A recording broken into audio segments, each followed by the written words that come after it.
So my name is Jim Kalbach. There's my tweet handle. You can follow me on Twitter. Currently the head of customer success at a company called Mural, which was founded in Buenos Aires. I think some of you know about Mural. We used to be called Mural Lee, in case you're wondering what happened to the LY. In 2007, I wrote a book called Designing Web Navigation. And May of this year, 2016, I published a book called Mapping Experiences.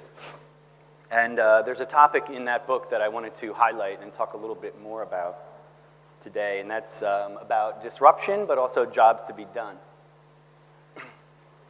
So I have three main points that I'm going to make in my talk.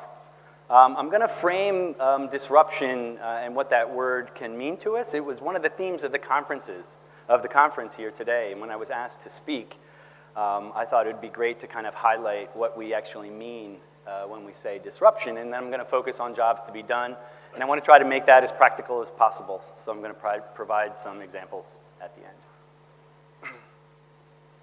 end. So what is disruption? What does the word disruption mean? And I think there are two approaches to understanding disruption, and we've been using it today. Some of the speakers talked about disruption. It's also a theme of the conference, like I said, and I think when we're talking about disruption in a general sense, we're talking about a change in the status quo or some kind of disorder, right? We upend or we overturn something that previously existed.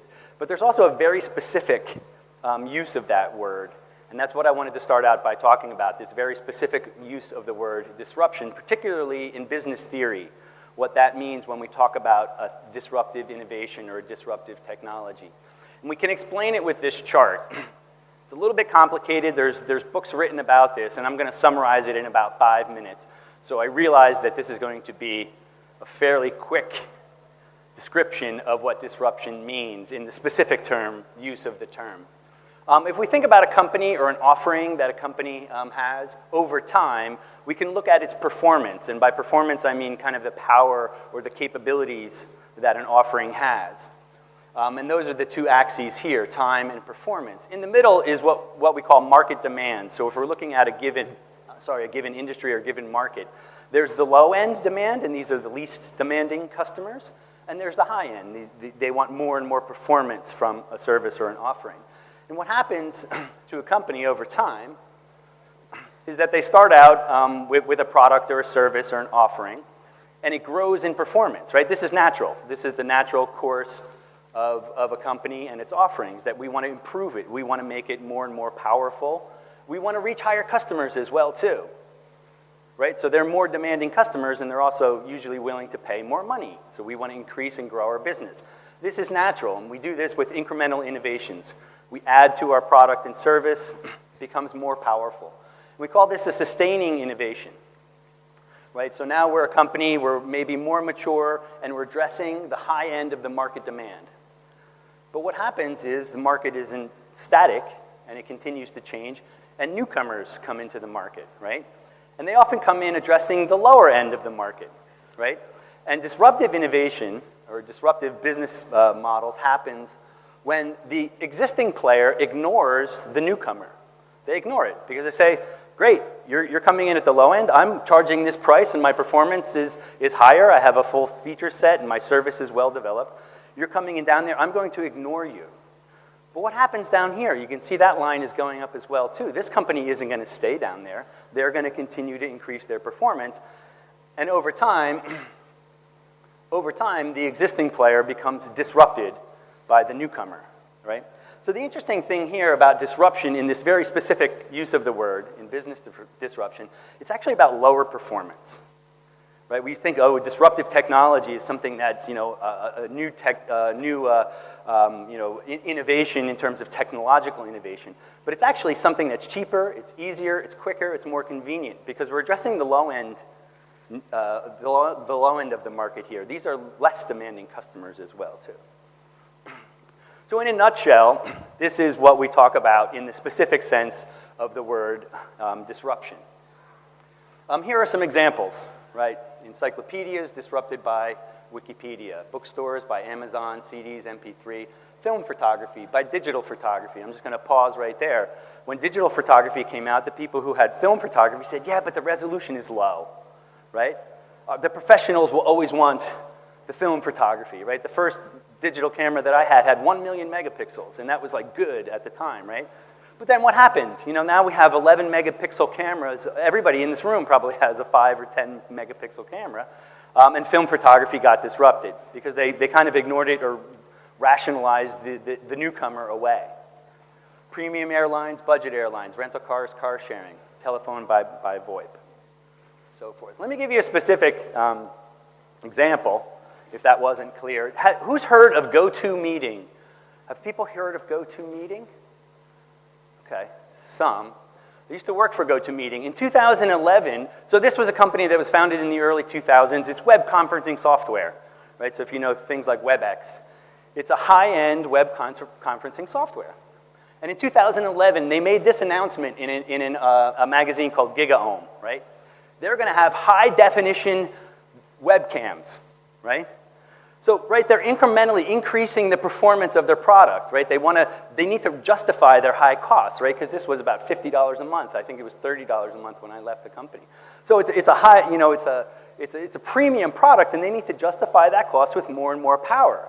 So now not only do we have webcams, we have high-definition webcams, right? So there's this focus on technology, and that's part of the problem in disruption is that when that company gains maturity, they're focused on their own technology, they're focused on their own profits, and the decisions that they make try to optimize that.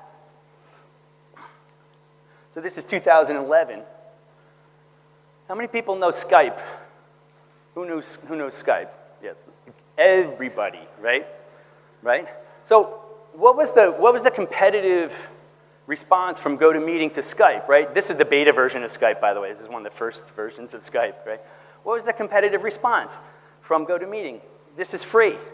The quality's not that good, right?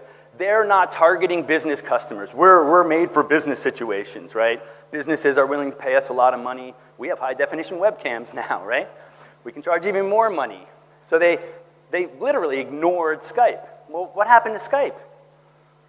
They developed their feature set. The audio got better. It's actually better than GoToMeeting, if you ask me. And then what happened in 2011, right at the time when GoToMeeting's launching high-definition webcams, Skype gets bought by Microsoft, who turns it into Skype for Business. Now Skype and GoToMeeting are on the same ground, even worse, right? Because now they got Microsoft behind it as well, too. So this is an example of a disruption. And again, disruption is about ignoring a newcomer to a field that's coming in at the low end.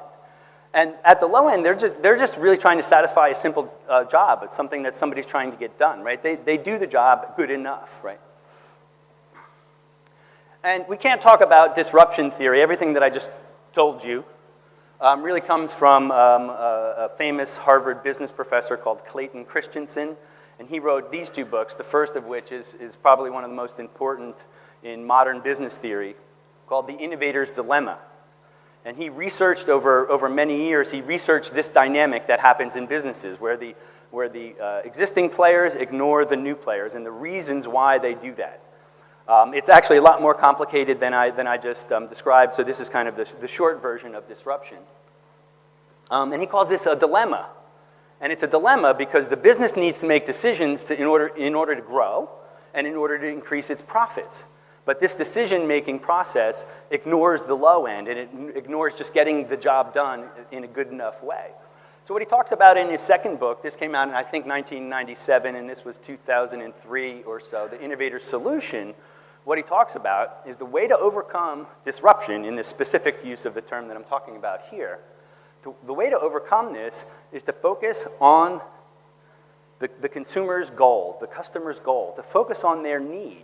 And he calls this the job to be done. And what happens in these mature companies is that, as I mentioned, they get caught up in their own operational efficiency. They get caught up in their own maximizing their profit margins and things like that. And they forget about what the customer's trying to get done, right? So Skype comes in and they get the job done. They don't have high-definition webcams. That's okay, right? The low end doesn't need that. So chapter 3 of this book, The Innovator's Solution, focuses on this concept of called jobs to be done. And this is really about a goal. This is about what people are trying to get done. And the way to fight disruption is to think about the market, to think about customer needs. So the concept of jobs to be done, just to describe it very briefly, it's not a task analysis. Sometimes people think jobs to be done equals task analysis. It's much more than that, and we're going to talk about that later. It's really about a goal and a progress towards that goal. It goes well beyond demographics. We're not talking about demographics here, and we're not talking about solutions either, right? Because a job to be done can be solved with many different solutions. It's really about taking a step back and looking at what people are trying to get done. And the point that Clayton Christensen makes is that it shows causality. Right? Demographics don't show causality. Nobody ever bought anything because of their age and their income or how big their company is. Right? They buy things because they're trying to get something done.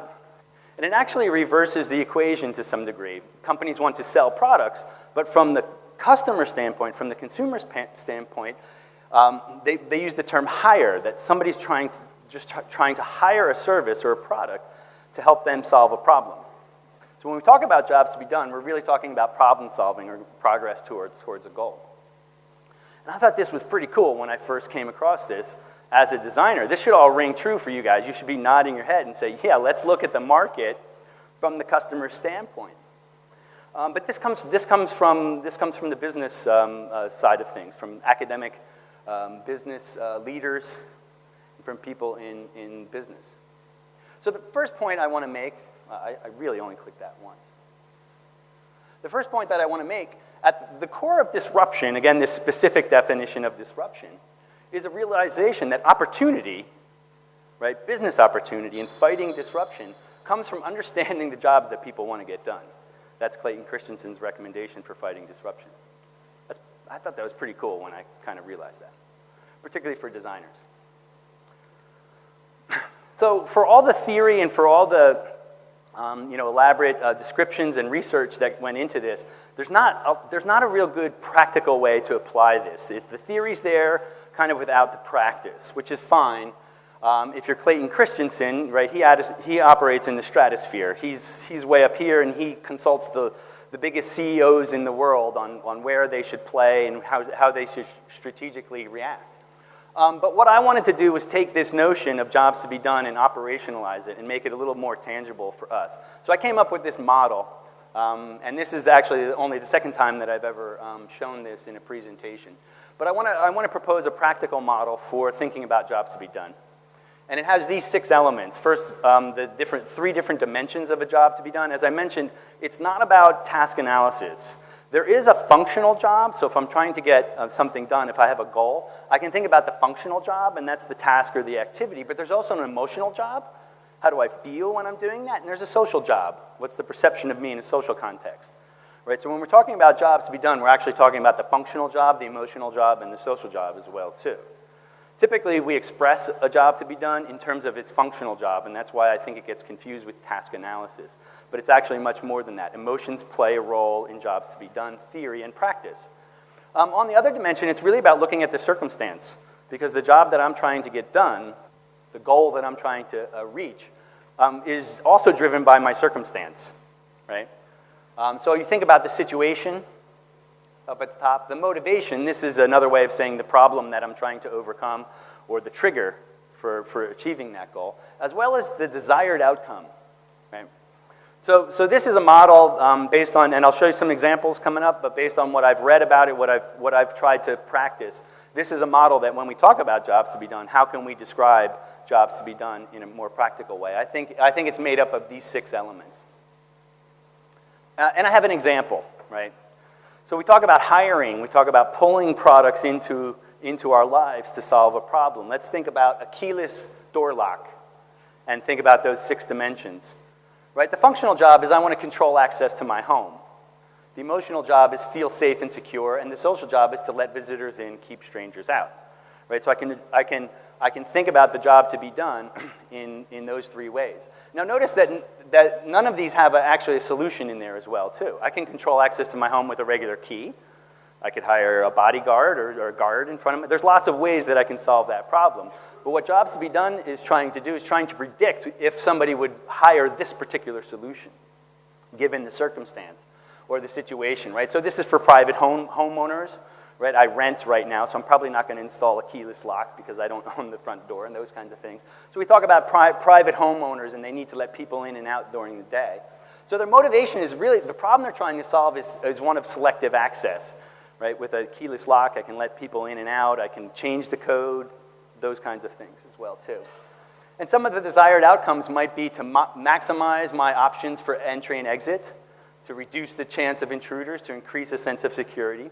For any job to be done, there might be a dozen or even 2 dozen, depending on how we frame the job to be done. There might be many desired outcomes as well, too. So that's just an example of applying that framework that I just suggested to describe a job to be done in a predictive way. Would somebody hire this to do that job for them? I just published a blog post on my blog where I summarize this as well, too. I want to zoom in a little bit just on desired outcomes to show how this can be predictive and how jobs to be done thinking. And really what I'm talking about here is a way of thinking, not a method. I'm not talking about a method or a process that you can go through. It's really a lens or a way to frame seeing problems. And I just wanted to zoom in on desired outcomes as a way to think about how we might predict or find opportunities in a market. So this is what we call a desired outcome statement. They always start with a verb that shows direction, right? If I have a goal, that means I'm here and I want to move over there, and I want to either increase something or decrease something. So we can express these desired outcomes with either minimize, reduce, or lower as the first verb, or maximize, increase, or raise. So when you think about these statements, they always start with one of those verbs. There might be some more, but it's usually one of those 6. And then there's a unit that I want to move up and down. I want to maximize my ability to allow visitors in. And then sometimes there's a qualifying statement during the day as well, too. So for any job that we can describe, we can derive these desired outcome statements using this pattern. And guess what? Guess where this comes from? This comes from observing people. This comes from qualitative research, right? So these are things that we're really good at, I think. Again, the theory comes from the business literature as well, too. So that's qualitative. I can generate these jobs to be, desired outcome statements. But then there's a technique, a really cool technique, where you can then survey. You can put these desired outcome statements in a survey and try to quantify where opportunity might be. And what you do is you survey people against this statement. You have 2 questions. How important is this desired outcome for you, and how well is it currently being satisfied? Not necessarily with my solution, but in general. Right? So if you ask those 2 questions, what you end up with for all of your desired outcome statements, sorry, oh, I'm pressing the wrong button, it's my fault. I just asked about importance and satisfaction. I can plot now my desired outcomes on a graph. So I've actually quantified where opportunity might lie, and it lies right there, right? What we want to do as an organization in order to fight disruption and in order to grow, right, we want to find the jobs that are more important to people, but they're currently being less satisfied. So when we talk about opportunity from a jobs to be done lens or jobs to be done thinking, we're not talking about market opportunity in terms of market share or penetration or things like that. We're talking about where's the opportunity with solving someone's need, helping them solve a problem. And I think that's pretty cool too. This particular method, sorry, let me go back here. This particular method that I just described is outlined in a book by Tony Olwick called What Customers Want. He also talks about it in this article, Turn Customer Input into Innovation. And he talks about how to generate these desired outcome statements, how to do the methodology of looking at where opportunity lies. And I had the pleasure of doing this method on a couple of projects that I worked on in the past as well, too. So jobs to be done theoretically and practically can show causality. They can show why people might behave in a way that they behave in terms of their purchase behavior and adopting or acquiring our services. So the second point I want to make is that jobs to be done gives designers a way of capturing insight that leverages our skills. I think it's very qualitative. I think it's looking at the market from the customer's perspective. I think that's something that we're particularly good at. But it's not to, what I'm talking about here is not to improve necessarily interface design, that's part of it as well too. But I think we can contribute to a broader business conversation as well too. That we can help businesses see the market in a different way that points to customer-centric opportunities as well. So I want to show some examples and practical ways that you can apply what I was just talking about. Again, jobs to be done is not a process. I mean, maybe there will be a method out there. There are actually different methods out there. I just showed you one from Tony Olwick. There are other people that have been working with jobs to be done for a while. And I think it's something that we're hearing more and more. Some of you have probably heard the term before. Who's heard of jobs to be done before I gave my talk, right? Some of you. And, you know, it's not necessarily new. I just want to dispel that myth right now, right? It's not new. We've been talking about this for 20 years. And if you really look at what jobs to be done theory and practice is telling us, you might say, hey, this is human-centered design. Or Alan Cooper would say, isn't this just goal-driven design? And the answer might be, yeah, it's actually not new. It's a new package, and it's a new way of thinking about a business problem. I think the interesting thing for me is that this comes from the business community. And our business partners, I predict our business partners are going to be talking about this more and more. So I just want to make sure that we're all aware of this new trend going on. And it's related to disruption. And I think our skills, we're better suited to work with jobs to be done than some people working with it right now from the business perspective. So I encourage us to understand this and jump right in. If it feels like you're doing the same things with a different label, that might be the case, and that's okay. But here are some different ways that I think we can apply jobs to be done, right? We can use it as a way, again, a lens to understand the market, right? A way to gather insight. But also then to apply it in order to come up with solutions and design for the market, to speak to the market as well, too. And then finally, to define or redefine a market, to ask the ultimate question. And I just want to show some examples for each of those. So number one, understanding the market.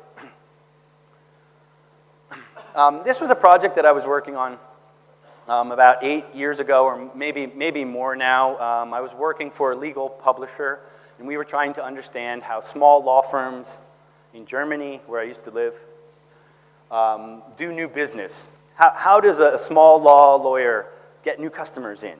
And we were trying to understand that problem.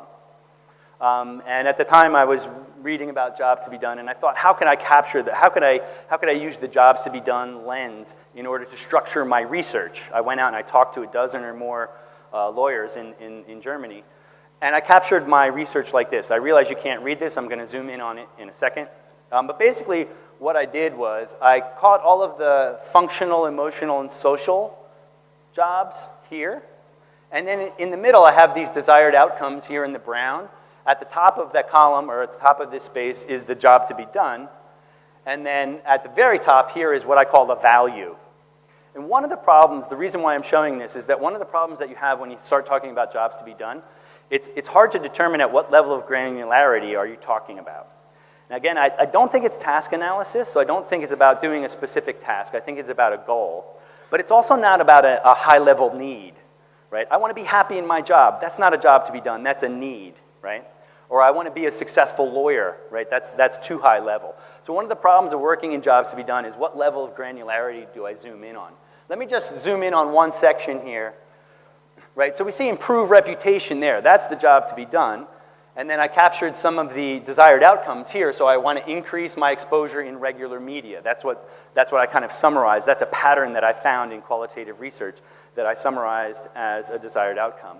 But down here, these are all of the functional, social, and emotional jobs as well, too. Again, categorized hierarchically.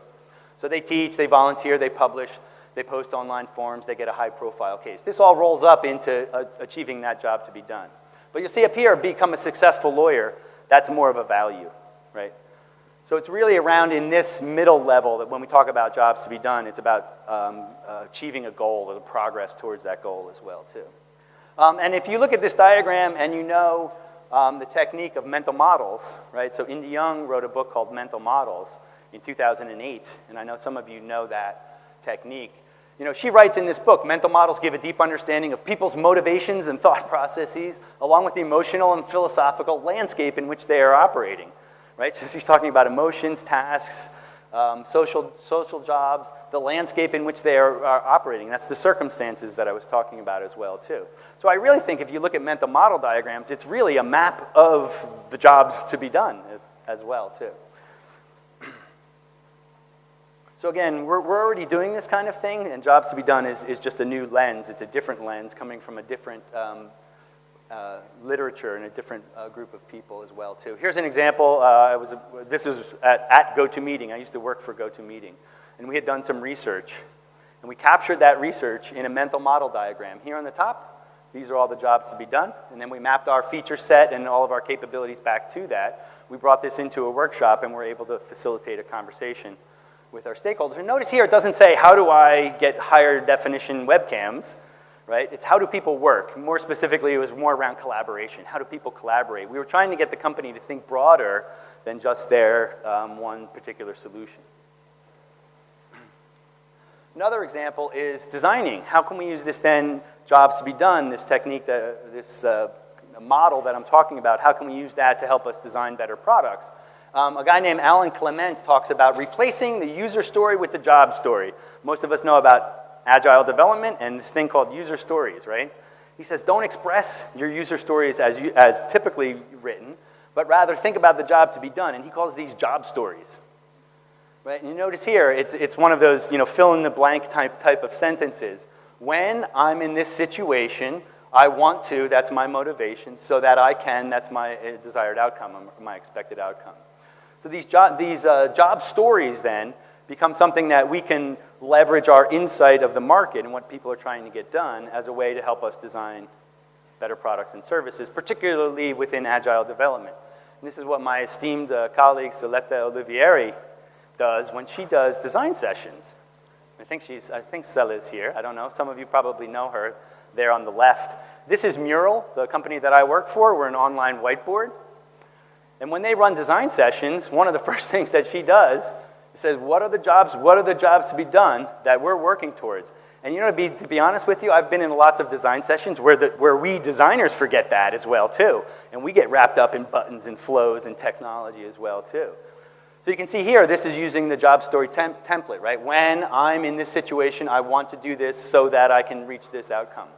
And those are always there, right on the exercise, right? So everybody can see those job stories.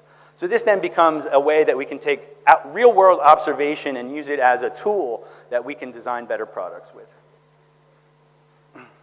The third thing I think we can do with jobs to be done is help us speak to the market differently. When I was working with GoToMeeting, this might be something that the marketing team might come up with, right? Our conference software features high-definition video with the best resolution, right? Focus on technology, right? That's what those existing players want to do. They want to focus on more and more on their technology. If we think about the job to be done, what are you trying to do? You're trying to connect with your remote colleagues, right? And actually, when you phrase it this way, with true-to-life video, you're like, does true-to-life video help me connect better with my colleagues? Not really. So I think when we think about jobs to be done in disruption, right, there's this focus on technology, and then when you express things in terms of the job to be done, you might realize that high-performing, that capability that pushes you towards the higher end of the market actually isn't a job that people are trying to get done. It's a feature that we think is good for the market.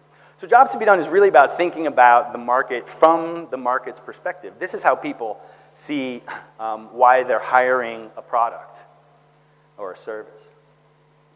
Here's another example from Mural. In my role as customer success, I'm also in charge of our help center. And earlier this year, we were rewriting all of our help articles. And I thought, well, how am I going to structure this in a way that's not technologically specific? So I thought about the framework that I just showed you, the model of jobs to be done. So we can see our help center up here. We're in the topic of adding content, and we have paste from spreadsheets and lists. Right? So that's our functional job. They always start with a verb as well, too. So all of our help articles start with a verb. The next thing is increase your ease of working with content across documents. Right? I started with one of those increase or decrease verbs. That's our desired outcome, or why you would want to read this article. Here's a little bit more context. When is this handy? I go back to the functional job because it's a help article, so you want to see the steps of the functional job. And then we end up with the emotional job. It's magic. Impress your friends, right? We talk about the social job at the end. So this now becomes a way, it's a checklist for us to format the content.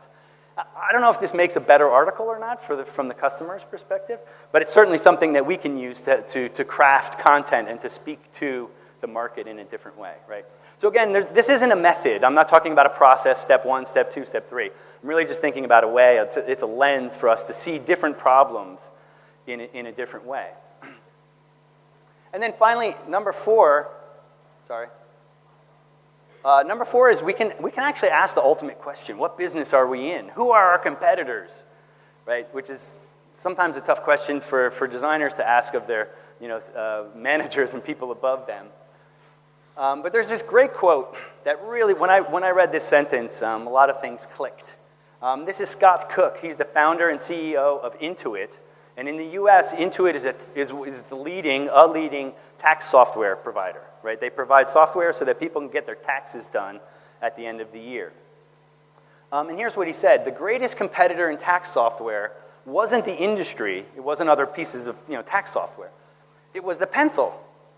It was the pencil. The pencil is a tough and resilient substitute, yet the entire industry overlooked it. So he's really talking about, let's look at the market from its own perspective, from the jobs that people are trying to get done. I'm trying to do my taxes, right? I got all this data, I got forms, I got things printed out everywhere. I have to do calculations and sub-calculations and carry the one number from the one column over to the other column, right? So I have lots of different jobs to be done. I can use a pencil to do some of that, right? Right? So from my perspective, yes, I have tax software in front of me, but I'm not necessarily comparing the ease of getting my job to be done with that tax software against other tax softwares. I'm just trying to use anything that's available to me to get that job done. So this really helps us really kind of reframe who our competitors are as well, too. Here's another example of that. Alan Clement, I mentioned him earlier. He came up with the idea of a job story. He just published a book recently called When Coffee and Kale Compete. Now, I was told before I came up here that kale is, I think it's pronounced kale. Do you guys know what that is? It's like a green leafy thing, like spinach. It has a lot of vitamins and minerals. It's a total fad in the US right now. It's like trendy. If you want to be trendy, just put kale on it, right? It's trendy. But what he was talking about was it was actually an anecdotal story of someone who he was talking to who wanted to switch from coffee to kale drinks in the morning, right? What's the job that both of them solve, right? Trying to give you energy in the morning, right? So does coffee and kale compete? Yeah, they compete. In that moment, they compete as well, too.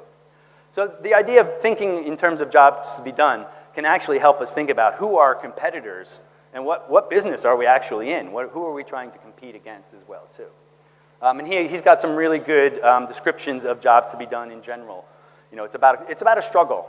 That's the way he frames it. A job to be done is about looking at the individual struggle in trying to reach that goal. That's what we call a job to be done. So I think jobs to be done can offer a practical lens. Again, it's not a process or a method. I'm not talking about step one or step two. I'm really just talking about a model that I presented with the 6 different elements. It's a lens that we can view various aspects of our organization. Because I don't think customer centricity comes from someone with a customer experience title or from an interaction designer. I think we need to make our entire business customer centric. And jobs to be done is just a lens. It's another way to help us do that, I think. And it helps us, I think, shift the view from what I call the inside out to the outside in. One of the problems with companies that get disrupted, right, these players that reach maturity and have their performance higher and they're reaching the higher markets, is that they're seeing themselves from the inside out. They're looking at their market from the inside out. What's our core competency? How can we charge more money, right? Why else would GoToMeeting make a high-definition webcam, right? Because they're trying to add more and more power. That's them talking to themselves. But if we look at ourselves and our markets and our products from the outside in, from the customer's perspective, I think that's what jobs to be done helps us do. And it's not just a theory that Clayton Christensen can apply at the highest level of business consulting. I think there are some practical applications of it that I've tried out. I think if you go out and read Alan Clement and Tony Olwick and things like that, you'll see that people have been working in this field as well too. So I really just wanted to present to you the idea of jobs to be done, how it might be relevant to your work, how we might continue this conversation forward. Here are my 3 points summarized in one sentence. That surviving disruption, the specific use of the word disruption, requires a focus on jobs to be done. And I think that's something that's relevant to us, right, if you apply it in practical ways. And I think that's an opportunity for us as well, too, right? Everybody talks about, I was having a talk with Sue Cooper at dinner about design having a seat at the table, right? Now we have a seat at the table. We have to be able to have different types of conversations with different types of people now. And I think that's what Jobs to be Done ultimately helps us do, among other things. I just wanted to end with one more final quote from Theodore Levitt, another famous business professor. And this was back in the 50s and 60s. I'm not quite sure when he actually made this specific quote, but it was actually the inspiration for Clayton Christensen to come up with the idea of Jobs to be Done. And he said, people don't want a quarter-inch drill, they want a quarter-inch hole. Right? And I think what this really reflects is, as companies, we're trying to sell people products, but they're looking to solve a problem and pull solutions into their lives as well, too. So what he's telling us is to think about things from the outside in, not from the inside out. So, Dankeschön.